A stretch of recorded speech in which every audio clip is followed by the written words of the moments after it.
Okay, so what I'm going to do right now is I'm going to be marking my supply and demand zones and see which ones haven't been crossed, which ones have been for the past week. So the week that we are in right now for the upcoming week will be from the 16th to the 22nd, and I'm going to be marking from the 9th to the 15th on the three. Well, let me start from the beginning of the month so we can get all those zones in. So I'm going to start from the 2nd on the 3-minute time frame. And if any lines are crossed, I would definitely just mark that as taken out. So start from the 3rd, or wait, no, the 2nd, yeah. So right here, we're going to start from the 2nd to the 8th. We'll get that whole week jumbled up.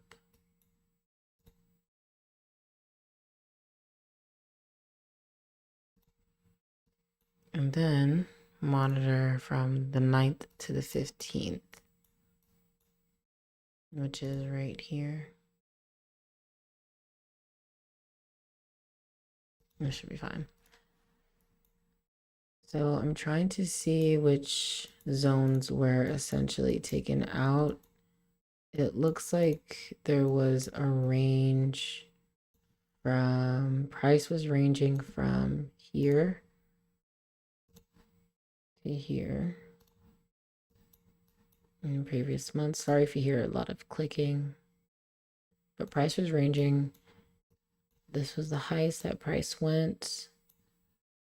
And this whole week is going to take all the way to the 22nd. So I'm just going to draw this out until where I can and see where price was possibly taken out.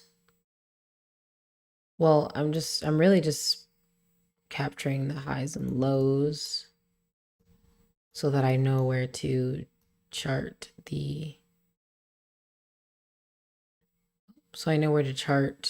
supply and demand zones. So I really do want to mark all these zones that I see here so I know that they're taken. And let me go over here, see if I can find the horizontal ray.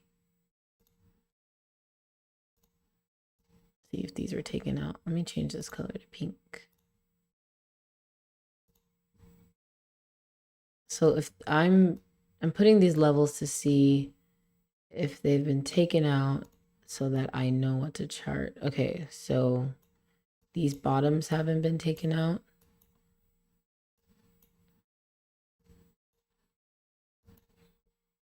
So let's get a closer look. I think what's more important is the previous week, but we can still monitor the 2 weeks, the previous 2 weeks. And it does look like price, if you go in the 1 hour or the 4 hour, actually, we can see that price is currently in a choppy area, but price is still going up.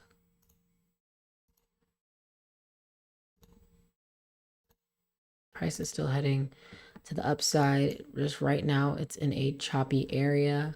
It's going to take a while or not for price. We're seeing that this is the highest point of price.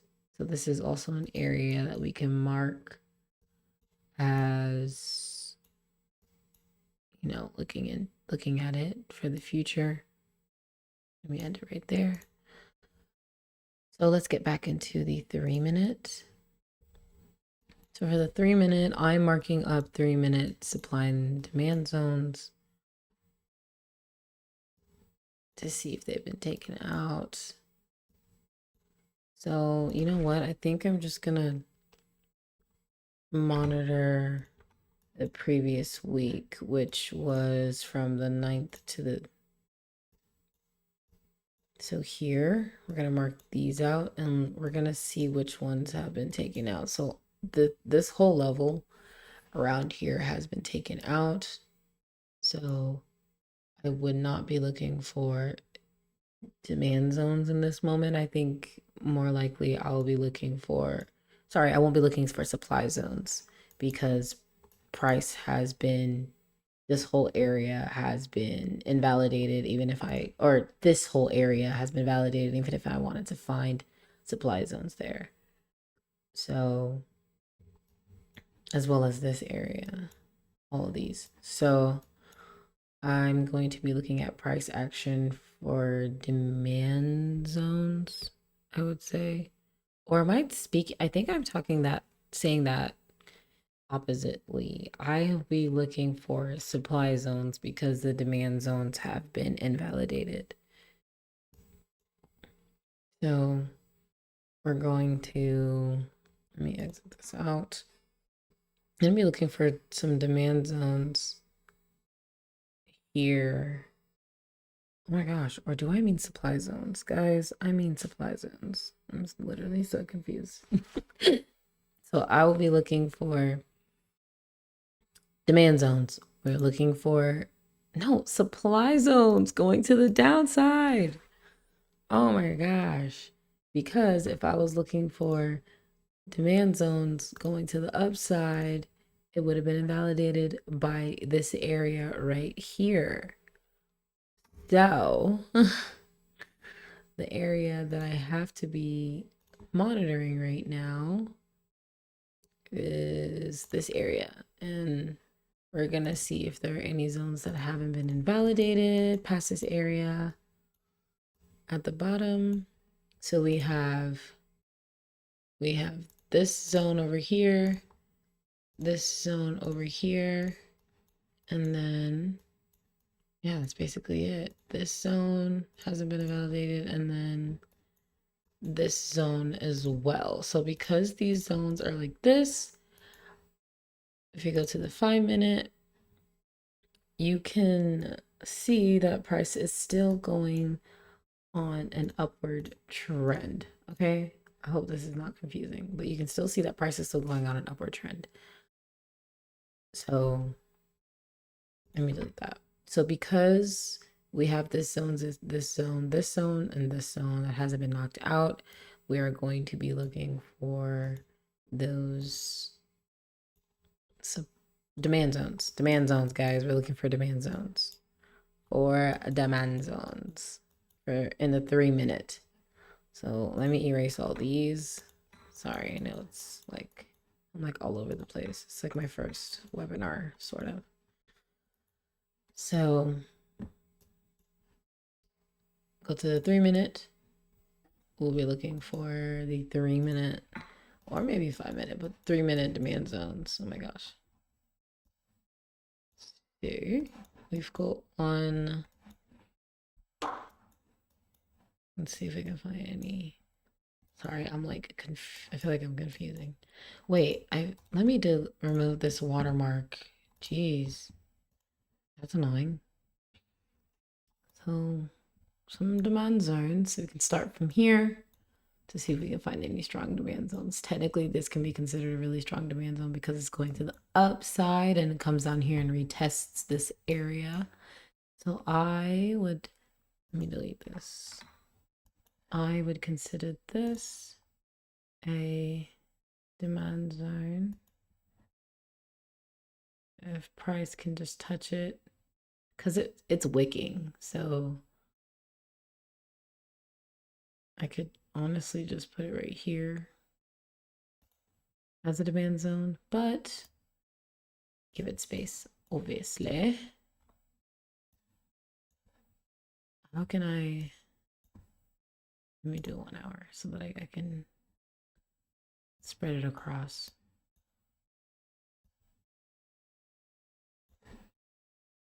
Back to the 3-minute. So that's the first. Oh my God, where is everything? It's the first demand zone that I see. And then let's look for another zone. Another demand zone. you can see price structure, boom, bam. We have another demand zone right here. Most definitely. And I can get rid of this. Actually, this may not be a demand zone because it invalidated it. So if I can find another demand zone under here, which could definitely be this zone right here. Consider this a demand zone. Let me go to the hourly. So this is a nice demand zone as well. Move that out all the way here. Let's go back to the 3-minute. As you can see, that was technically a really strong demand zone.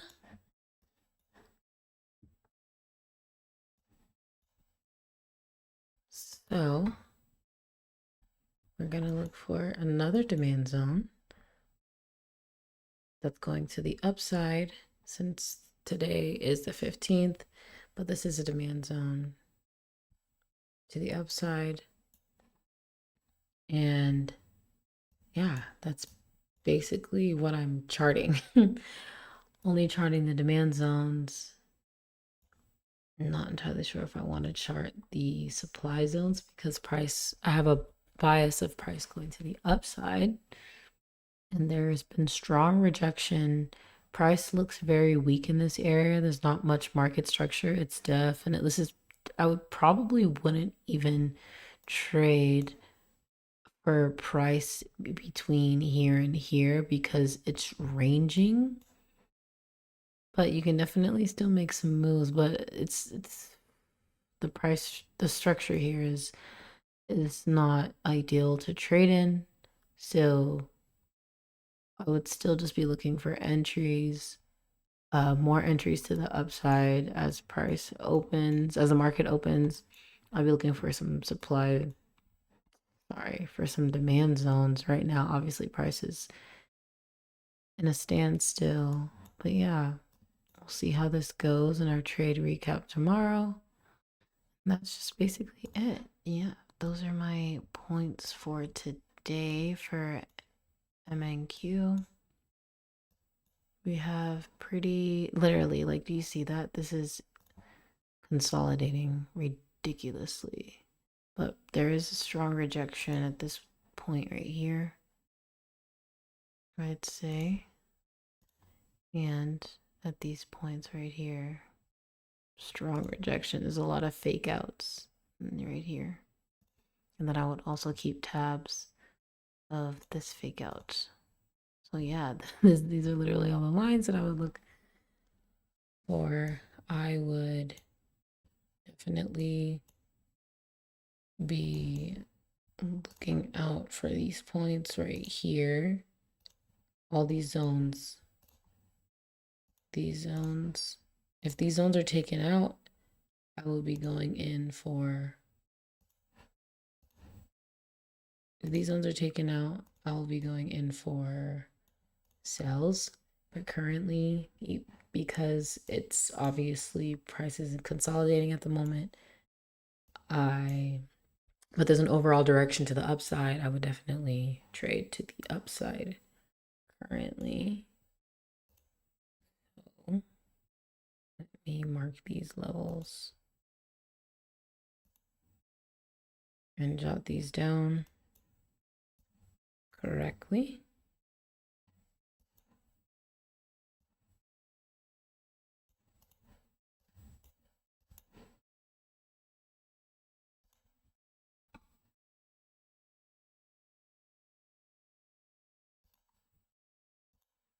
Come on. All right, so let me jot these down. I think price will definitely be going to the upside, or price could just be trading in a range. If price goes below this point, you want to trade to the downside. Let me put this over here.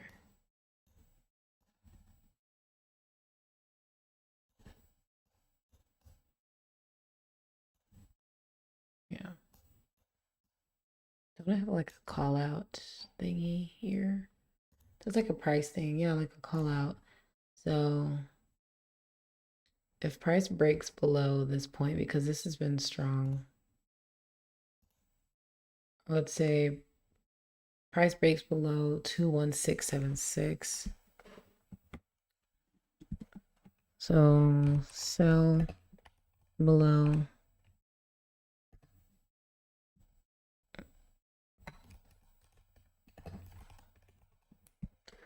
sell below 21676.50. Let me make that pink because it's cute. Oh, no. That was my other one. Dang it. Sell below 21676.50. And then sell above, buy above. Let me mark that.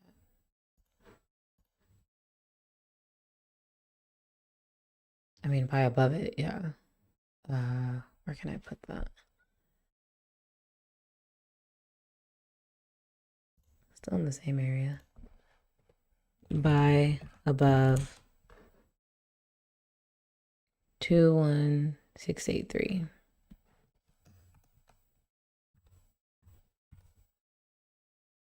Boom, bam.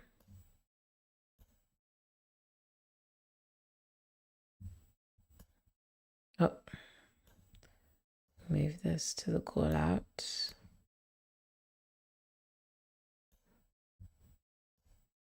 Move this all the way over here. Yeah. But yeah, that's my market analysis for the week. I'll be going by these levels here, and I'll be looking for supply demand zones for me to trade on the 3-minute time frame. So that should definitely price will do what it wants to do. If price wants to go below, it will. If it wants to go above, it will. It's important to just follow the price action. And let me see the weekly. Oh gosh. But yeah, we still have these highs up here. Yeah, price is still going in the upward direction. And the daily price is still going on the upside. It's just trading within this range. For the 4-hour, we have price consolidating, well aware that it's consolidating and has the possibility of still going down because this is a range as well. And then hourly, it still shows that price is in a bullish market and these lows have not been cut off. So yeah. I will screenshot this. Actually, no, I would just post this in the weekly webinar tab. That's just for the analysis. I will see you guys next time.